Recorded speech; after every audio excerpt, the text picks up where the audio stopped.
Iya.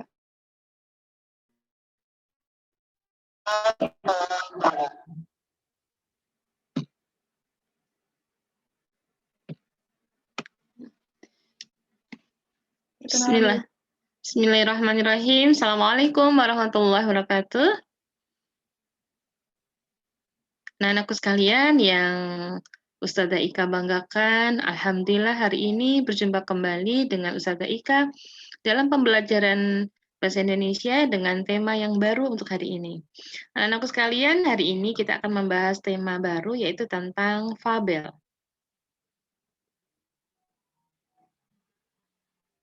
Nah, anak-anak, sebelum Ustazah Ika terangkan, pasti anak-anak dulu ketika belajar di SD pernah diterangkan apa itu fabel.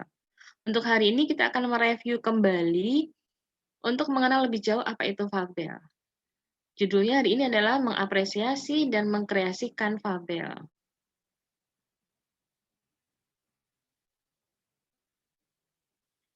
Mengenali ciri fabel. Apa sih ciri fabel itu? Hari ini anak-anak, kompetensi dasar yang akan kita sampaikan kepada kalian adalah 3.11 mengidentifikasi informasi tentang fabel atau legenda daerah setempat yang dibaca dan didengar. Indikatornya adalah 1. Menyimpulkan ciri unsur cerita fabel pada teks yang dibaca atau didengar. Yang kedua, mendaftar kata atau kalimat sebagai ciri cerita fabel pada teks yang dibaca atau didengar.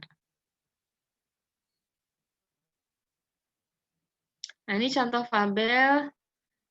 Misalnya di sini ada lebah si gudang madu, ada kancil dan buaya.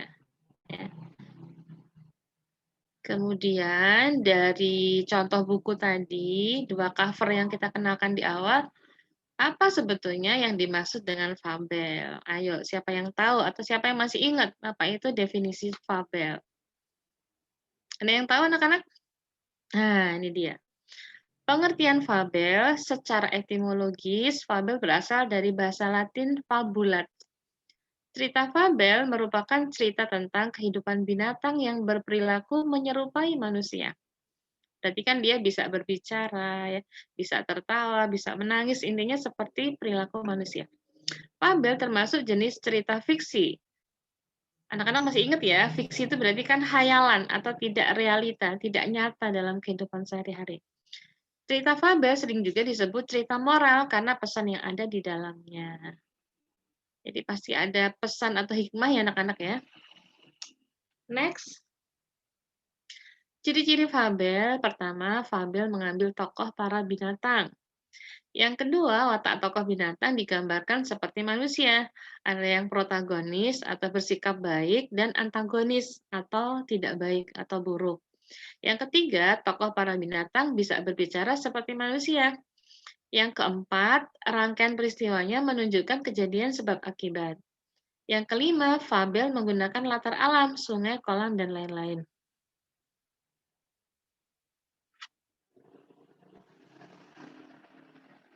Yang keenam, ciri bahasa yang digunakan. A. Kalimat naratif atau peristiwa. Misalnya kura-kura mendatangi katak yang sedang tidur. Misalnya begitu ya, ada peristiwa. Yang B. Kalimat langsung berupa dialog para tokoh, berarti terjadi komunikasi. Yang C. Menggunakan kata sehari-hari dalam situasi tidak formal atau bahasa percakapan. Nah, sekarang kita bahas unsur-unsur fabel. Di situ ada tema. Apa sih yang disebut dengan tema? Tema adalah ide pokok atau inti cerita. Jadi kalau ada tema itu kan bisa dikembangkan lebih jauh ya. Yang kedua, ada tokoh. Apa sih tokoh? Tokoh adalah pemeran dalam cerita. Di situ disebutkan ada tokoh protagonis atau tokoh yang baik, kemudian antagonis, tokoh yang buruk. Tritagonis berarti campuran baik dan buruk, dan figuran. Figuran itu berarti pelengkap. Yang ketiga, penokohan. Penokohan itu adalah sifat atau karakter atau watak yang melekat pada tokoh. Yang keempat, ada latar. Latar itu bisa menyangkut latar tempat, latar waktu, latar suasana dalam cerita. Misalnya kalau tempat ya di hutan ya, waktunya malam hari, suasana misalnya dalam suasana mencekam gitu ya, misalnya seperti itu. Yang kelima adalah alur. Alur itu adalah jalannya cerita, bisa alur maju, alur mundur, ataupun alur campuran maju dan mundur. Yang keenam, sudut pandang. Sudut pandang adalah gaya pengarang dalam bercerita. Di sini bisa menggunakan sudut pandang orang pertama, berarti pakai bahasa aku atau saya, dan sudut pandang orang ketiga, berarti menggunakan kata dia atau nama tokoh. Yang ketujuh ada amanat. Amanat itu apa? Amanat adalah pesan yang disampaikan oleh pengarang, bisa tersurat, berarti tertulis ataupun tersirat, tidak tertulis tapi maknanya bisa kita tangkap. Kemudian mengidentifikasi jenis fabel. Ditinjau dari pemberian watak dan latarnya, maka fabel itu dibagi dua. Yang pertama adalah fabel alami. Fabel alami artinya menggunakan watak tokoh binatang seperti kondisi alam nyata. Misalnya kalau kura-kura kan identiknya dengan sesuatu yang lamban gitu ya. Kalau singa itu binatang yang buas dan ganas. Kancil itu si cerdik kayak gitu ya. Menggunakan alam sebagai latar. Jadi alam tuh ya bisa gunung, sungai, kolam ya, hutan dan seterusnya. Fabel adaptasi yaitu fabel yang memberikan watak tokoh dengan mengubah watak aslinya pada dunia nyata dan menggunakan tempat-tempat lain sebagai latar, misalnya di rumah, di jalan raya, di dapur, gitu ya, seperti itu, di tempat tidur, kayak gitu. Nah, kemudian contohnya misalnya landak yang pemalu berulang tahun di rumah makan, kayak gitu ya, jadi diadaptasikan. Berikutnya ditinjau dari kemunculan pesan.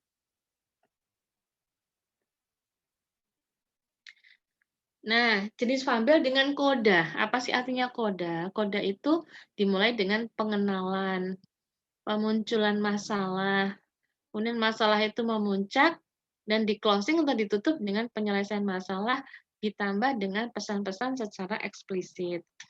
Kemudian jenis fabel tanpa koda, berarti pengarang tidak memberikan pesan eksplisit di akhir cerita. Itu ya, seperti itu. Nah, apa artinya eksplisit? Eksplisit adalah menyampaikan isi dan pesan secara langsung oleh penulis agar dapat dipahami oleh pembaca. Itu. Nah, ini anak-anak sebagai bahan untuk mempermudah pemahaman kita.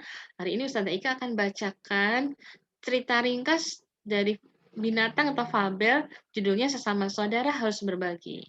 Kita mulai ya. Anak-anak dengarkan ya, supaya kita bisa memahami dengan baik. Suatu pagi, di rimbunan hutan Jawa Timur, Pak Tua Rusa mengunjungi kediaman keluarga Pipsi Tupai. Pagi Ibu Tupai, salam Pak Tua Rusa kepada Ibu Pip yang baru dari sarang di dalam lubang pohon. Kemarin keponakanku mengunjungiku. Dia membawakan oleh-oleh yang cukup banyak.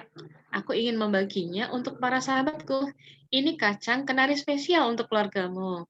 Terima kasih Pak Tua Rusa, ucap Ibu Pip. Sepeninggal Pak Tua Rusa, Ibu Pip masuk ke dalam sarang dan memanggil anak-anaknya. Anak-anak, lihat kita punya apa. Kalian harus membaginya sama rata ya. Asik, girang Pip dan adik-adiknya. Ibu taruh sini ya. Setelah itu, Ibu Tupai mengurus sarang di dalam lubang pohon. Tiba-tiba adik-adik Pip ingin mencicipi kacang itu. Ini aku bagi, kata Pip. Dari 10 butir kacang, dia memberi adiknya masing-masing 2 butir. Ini sisanya untukku, aku kan paling besar.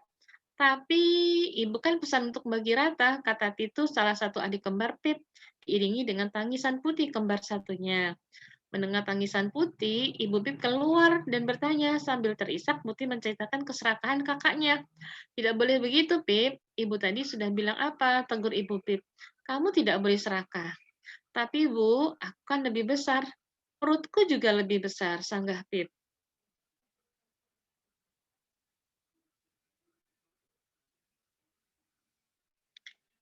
Ibu Pip berpikir sejenak.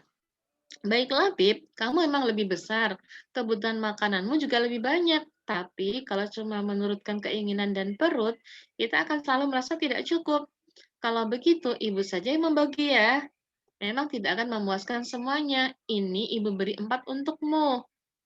Pip, untukmu Pip, karena kamu lebih besar dan si kembar kalian masing-masing mendapat 3.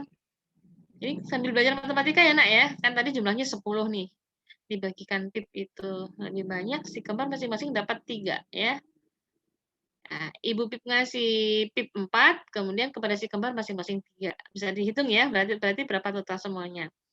Kalian harus mau berbagi ya anak-anak, walau menurut kalian kurang, ini adalah rezeki yang harus disyukuri, lanjut Ibu Pip. Berarti enak dong Bu, jadi anak yang lebih besar, selalu mendapat lebih banyak, iri Putih.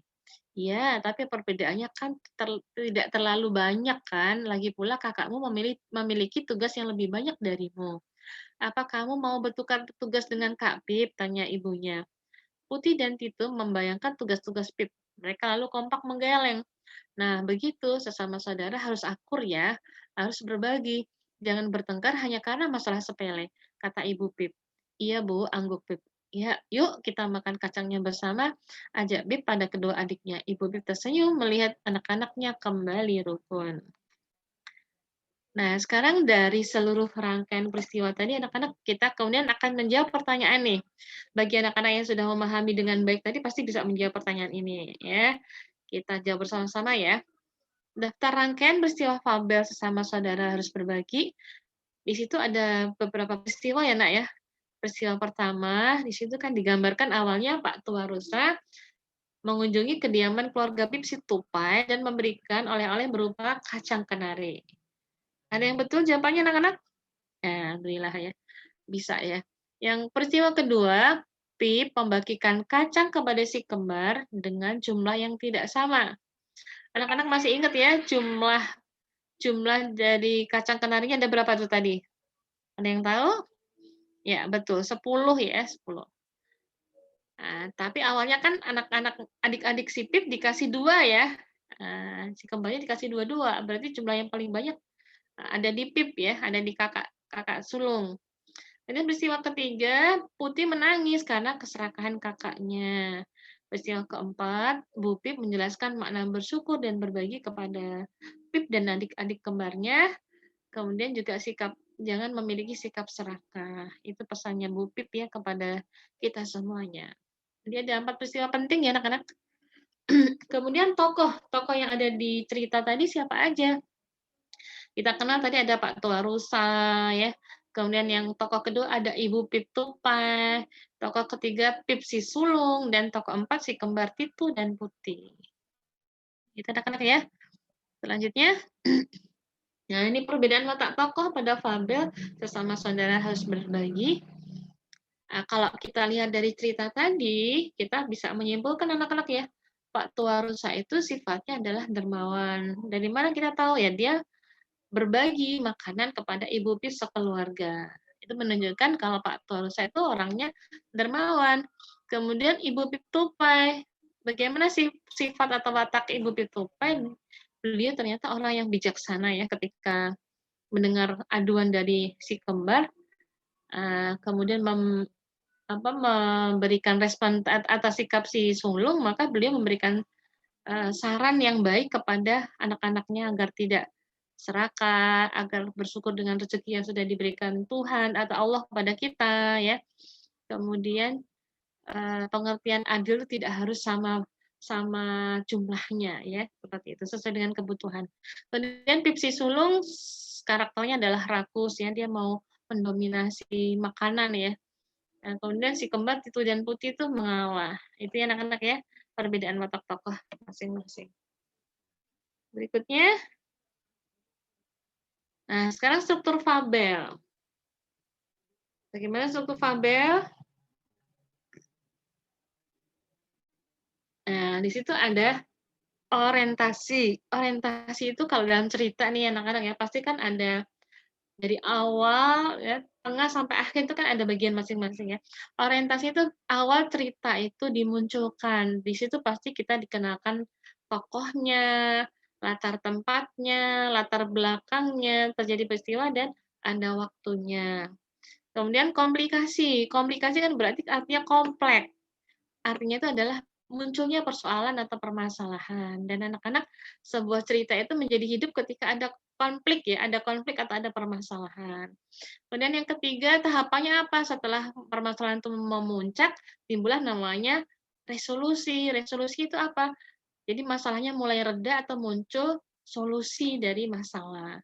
Yang terakhir koda. Koda itu bisa ada, bisa tidak ya anak-anak ya. Itu berupa hikmah atau pesan dari tokoh yang ada di cerita itu. Itu anak-anak ya. Nah, dengan demikian kita sudah bisa memahami anak-anak ya. Kesimpulannya adalah vampir itu cerita binatang, tapi menggambarkan karakternya seperti manusia. Kemudian di dalam vampir itu ada unsur-unsurnya, ya tadi bisa disampaikan ya ada tema, ada tokoh, ada alur, ada sudut pandang penulis dan lain sebagainya. Kemudian juga kemudian tadi tahapannya dalam sebuah cerita vampir kan ada koda, ya, kemudian ada komplikasi, resolusi, yang terakhir ada hikmah. Itu anak-anak ya. Mudah-mudahan dari apa yang Ustazah Ika sampaikan bisa dipahami. Nanti kita sambung berikutnya dengan langsung memutar video kisah-kisah fabel. Itu anak-anak ya, mudah-mudahan bisa dipahami. Ketemu kembali pada pekan depan. Mudah-mudahan ilmu kita hari ini barokah sehingga kita dipahamkan oleh Allah dengan baik. Demikian, kurang lebihnya mohon maaf. Assalamualaikum warahmatullahi wabarakatuh.